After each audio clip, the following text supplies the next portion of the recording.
Mas incomodava, meu.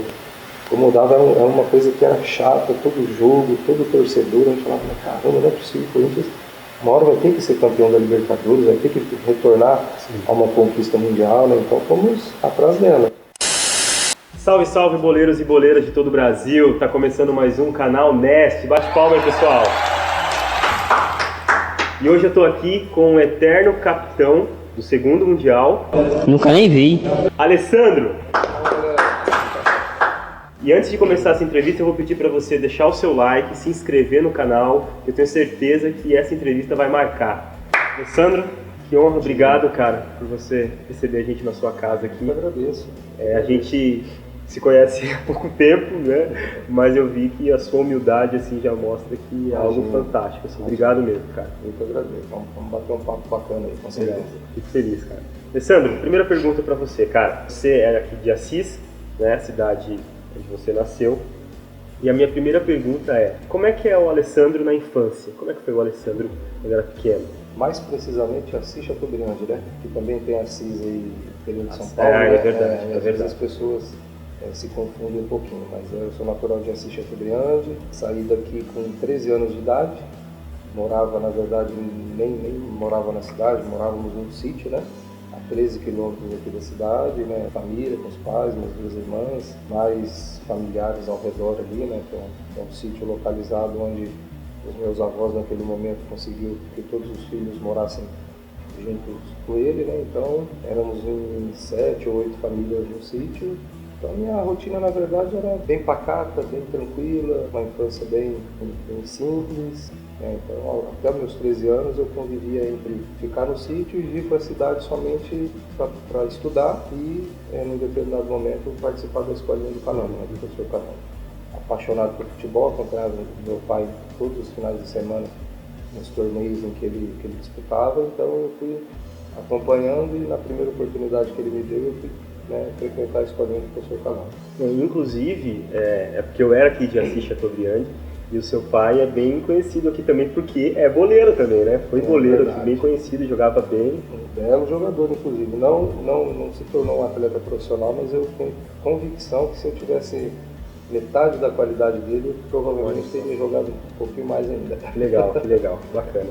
E você falou agora que você teve, né, uma infância trabalhando no sítio e tal.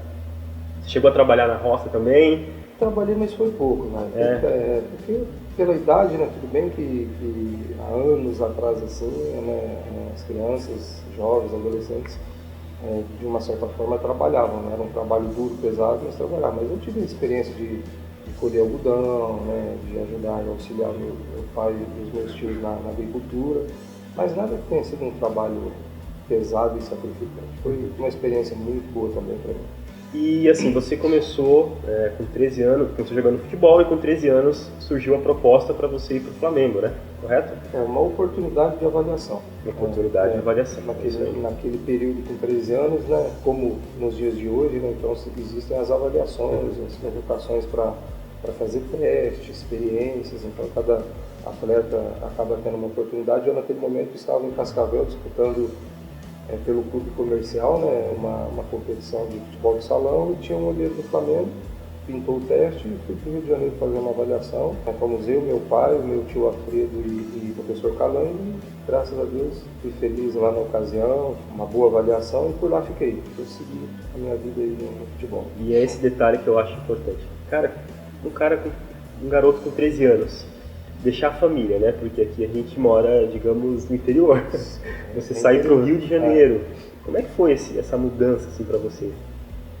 Olha, a paixão pelo futebol assim era tamanha, meu, que você vai passando por cima de algumas coisas. Naquele primeiro momento você só visualiza a oportunidade de fazer um teste no grande clube. Você não imagina o que de repente possa vir aí de dificuldades, né? Mudança da família, saudade da família, não mais convívio com os pais e com os irmãos e irmãs, enfim. Então, num primeiro momento você acaba não enxergando o que vem pela frente, né? Você só quer realmente ir lá, fazer o teste, se dar bem, passar e correr e continuar atrás do seu sonho, que é jogar futebol profissional. Foi difícil muito pela distância, né? Uma mudança completamente radical. Sai de uma cidade do interior, de um sítio, para morar numa concentração, dividindo um ambiente ali com 40, 50 atletas de todo o país, né? Então, direciono mais uma vez a uma baita experiência, mas é uma dificuldade imediata, né? Você ficar longe, né? Naqueles anos, 93, 94, a própria comunicação era outra, né? A gente esperava os finais de semana para receber uma chamada dos familiares. É que nem hoje, você pega o telefone, já faz uma ligação, já manda uma mensagem, né? Então, o contato era outro. Então a dificuldade, né, era tamanho também. E os seus pais, a princípio, claro, eu falo pela mãe pai, mas... A mãe sempre se assusta, né, com essa possibilidade do filho sair tão cedo, né, tão precoce de casa. Então, minha mãe não foi diferente, ficou assustada, ficou mal, né, inicialmente. Meu pai sempre me apoiou, me incentivou. Não que minha mãe também não tenha me apoiado, mas o laço da mãe é diferente. A mãe que é o filho próximo dela, né?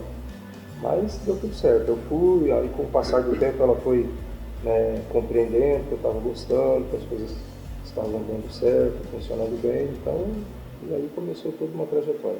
E assim, você foi para o Flamengo, você mesmo disse, e a curiosidade, pelo que eu pesquisei, você começou jogando como meia, depois Isso. Você foi para lateral, cara. É verdade, eu fui me tornar lateral já na última categoria júnior, naquela época, hoje é o sub-20, né?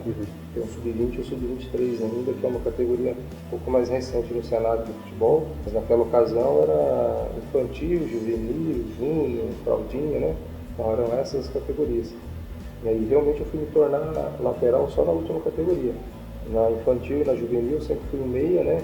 Mas aí, como todo mundo sabe, no futebol você vai avançando por categoria e o funil vai se estreitando, né? Exatamente. Então a concorrência vai aumentando, eu fui tendo bastante dificuldade de jogar no meio de campo, né? E fui me colocando numa posição que os próprios treinadores foram me oportunizando.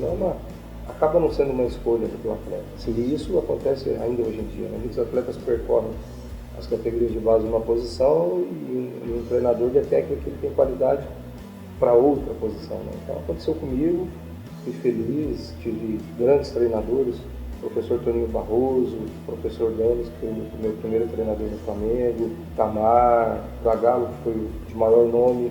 Aí sim! Né, e que me oportunizou realmente uma primeira experiência como lateral direito no profissional. Então eu tive ao longo, assim, desse período no Flamengo, momentos assim, muito especiais.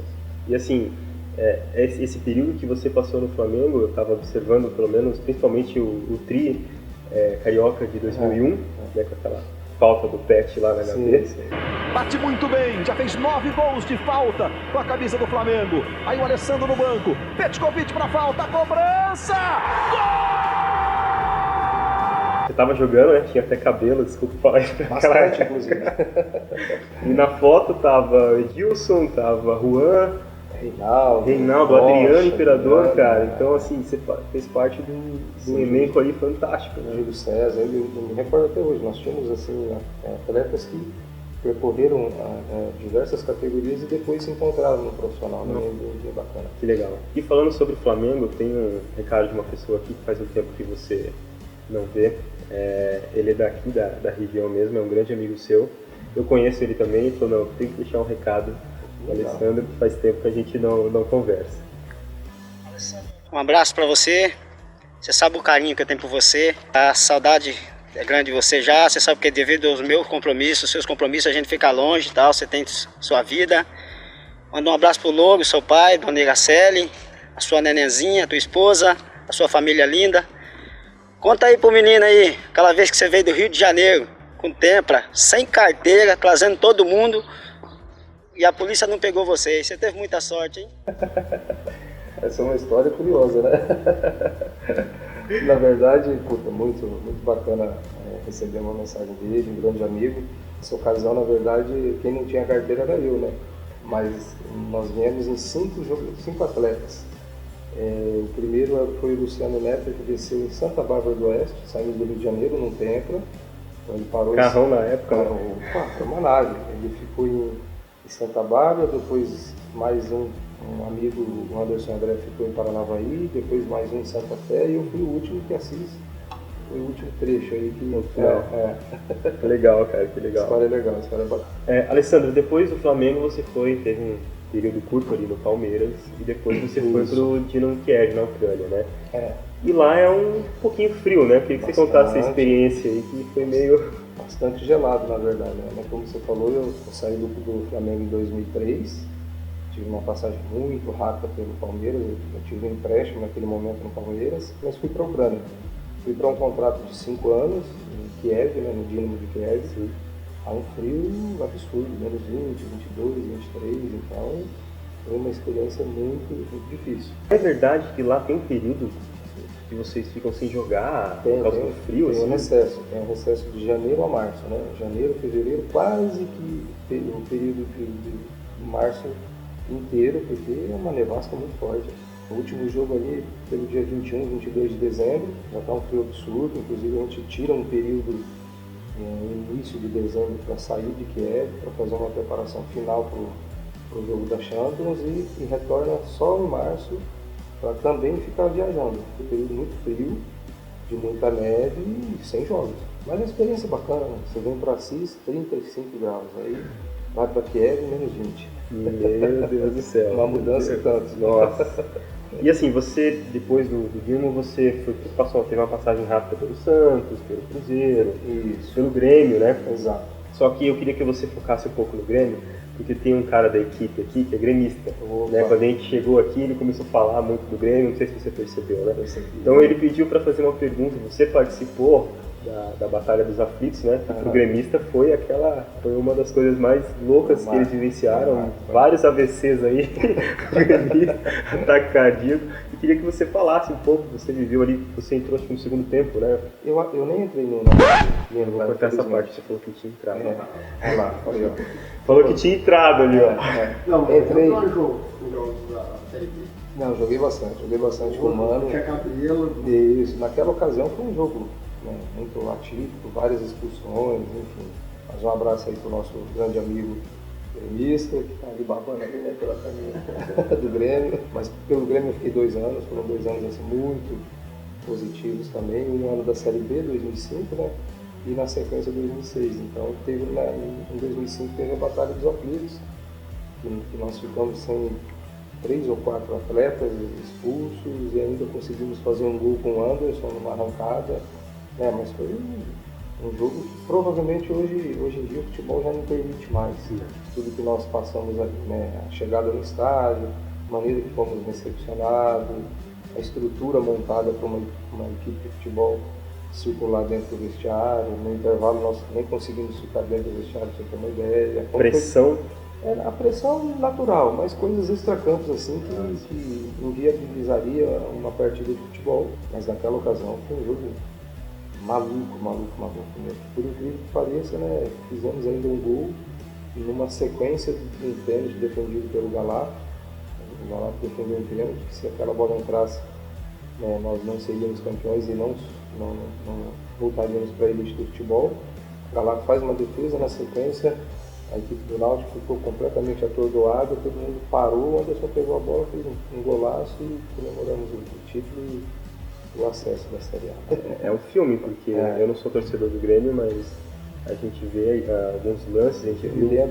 Eu me lembro que eu estava aquecendo, a gente ficava aquecendo atrás do gol, né? Estava no banco, o titular era o Patrício, preparador físico tentando mobilizar a gente, vamos ficar atento, todo mundo aquece, que a qualquer momento provavelmente o professor vai mudar, mas a atmosfera do jogo era tamanho, o nervosismo, a tensão, que ninguém conseguia se movimentar, estava todo mundo parado.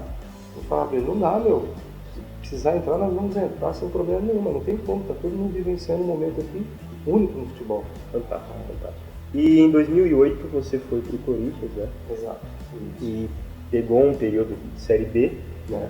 Para muito anti-corintiano, né? Foi um momento fantástico, né? Mas para quem é corintiano e quem viveu na pele, assim, principalmente os jogadores, tirar o time da Série B, você fez parte disso, você, né, viveu aquele momento de ser campeão da Série B e foi decolando até o Mundial, né? E assim, eu vi que tem poderia ter feito várias perguntas aqui sobre esse momento que você viveu no Corinthians, mas uma que eu acho que a primeira que vem na minha cabeça é: como é que foi fechar o caixão de piada de Libertadores do Corinthians, cara?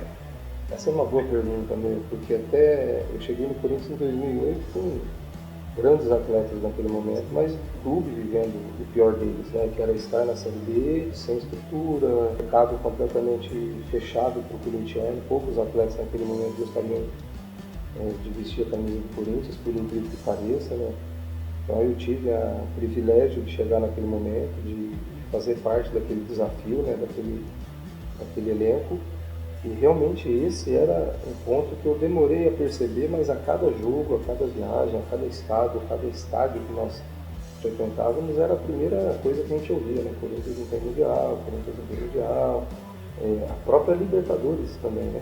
Nunca ganhou uma Libertadores, então a torcida era só a gente sofrer um gol, que a torcida adversária soava um cântico lá referente à não conquista da Libertadores. Né? Só no PlayStation, show só no PlayStation, só no PlayStation, show só no PlayStation, só no PlayStation, show só no PlayStation. Então, para nós aquilo incomodava. Eu demorei muito, né, porque eu não tinha laços com o Corinthians naquele momento e até entender um pouquinho sobre aquela zoação que a torcida rival fazia, demorou.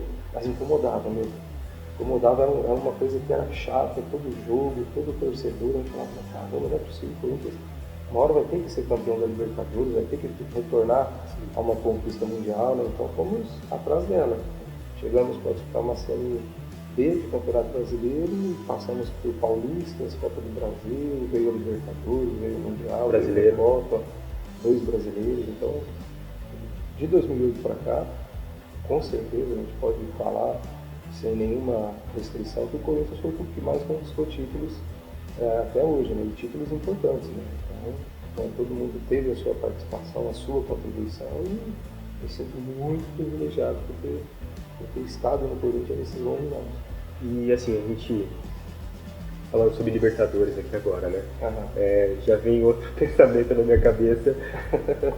O jogo contra o Vasco, né? Não tem. Eu tô tentando ver um jeito de te falar, assim, te perguntar isso. Fica à vontade, começa ficando à vontade. Como é que eu vou te falar isso, cara? Cara, tu quase cagou, cagou o lance do Diego Souza, fala a verdade. O sentimento que você teve em relação ao... Olha, as pessoas me perguntam muito isso, né? O que você sentiu, qual foi a sensação? Tamanha a responsabilidade, tamanha a importância do momento, é difícil você descrever. A apreensão, a insegurança, o medo, mas ali eu e o Fábio Santos, que eram os mais próximos do Diego Souza, a gente só tentava nos esforçar para correr e chegar próximo dele. E infelizmente a distância que ele tinha da gente era impossível a gente chegar, porque quando a bola bate nele ela já fica muito à frente e ele já leva uma certa vantagem e se depara cara a cara com o Cássio, então não tinha mais o que fazer.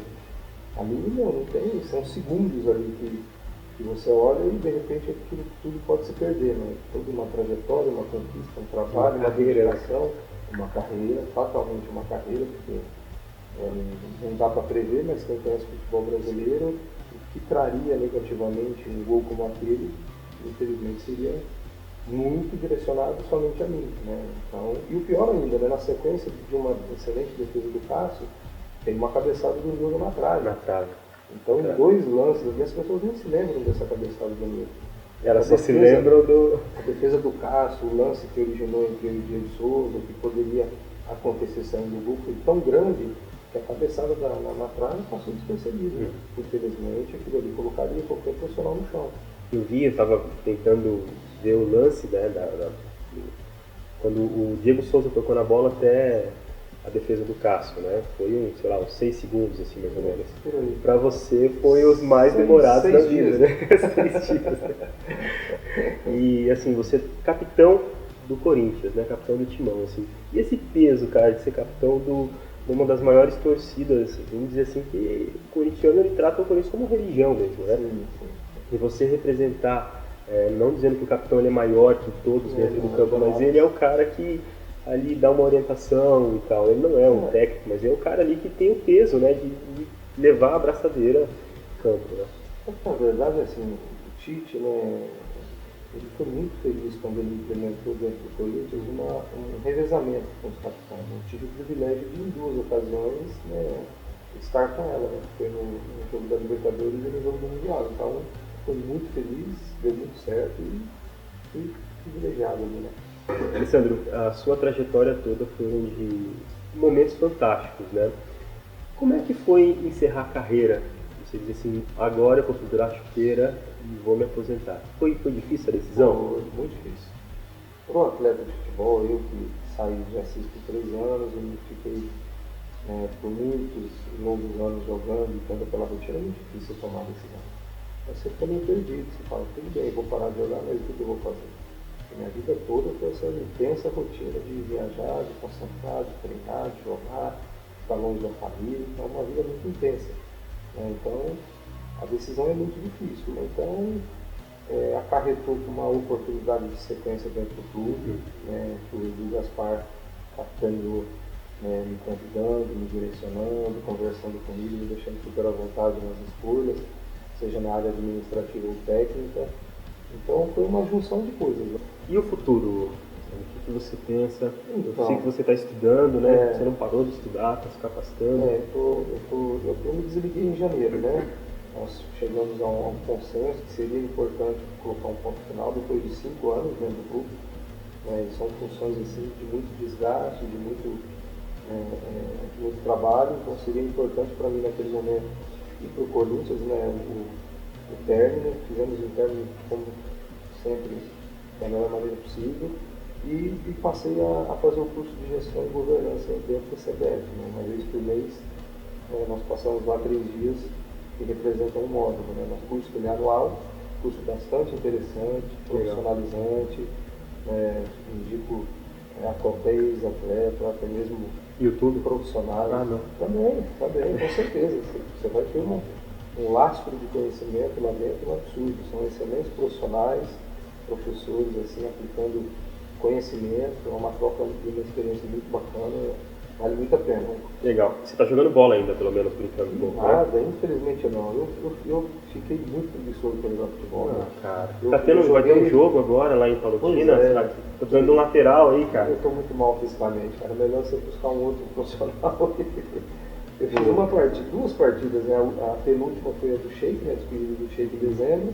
Eu fiz mais uma com os amigos aqui na esse ano. Foram as únicas. Estou muito mal com elas. Melhor eu continuar estudando. Tudo bem, fica para a próxima oportunidade. É verdade. Cara, Alessandro, eu tenho um presente para você, né?